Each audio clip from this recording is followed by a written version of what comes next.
Yung ganitong klaseng tinapay na crunchy yung labas tapos chewy yung inside. Sa fillings muna tayo, 1/2 cup vegetable oil, 30 grams butter.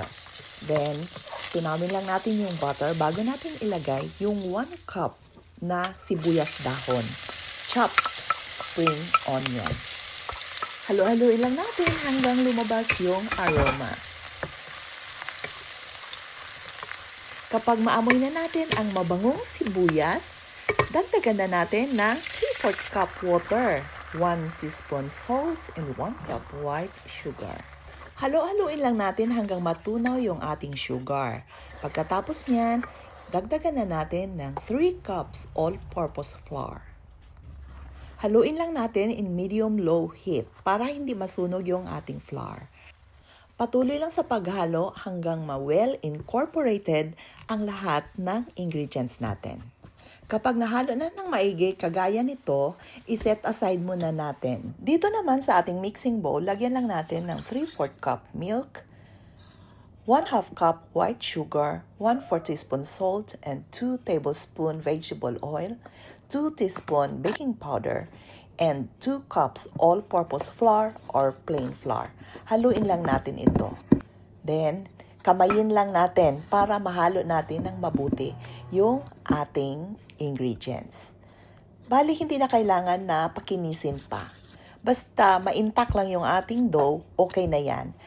Then, pagkatapos niyan, i-form lang natin ng log or pahaba. Ganon din dito sa ating pangpalaman. Hinati ko sa dalawa para hindi masyado mahaba, pati na yung fillings natin. Tapos, i-flat lang natin itong dough natin. Huwag po masyado manipis kasi crunchy yung i-achieve natin. Ilagay natin yung fillings tapos i-roll natin. And then, ilagay na natin sa ating non-stick na baking tray. Tusok-tusukin gamit ang tinidor. Mag-scramble lang tayo ng eggs para sa ating egg wash. Then, i-bake na natin sa ating preheated oven na 175 degrees Celsius for 25 minutes. Kapag naluto na siya, slightly open lang yung oven muna for 5 to 10 minutes bago siya ipalabas sa oven. Kaya ito na ang ating pan de sibuyas. Tikman na natin.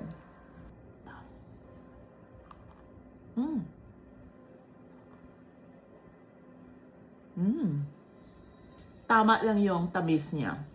Itong outer is crunchy. Yung sa loob, chewy.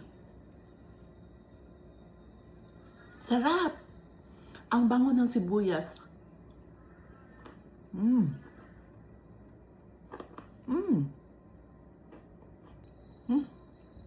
Sarap!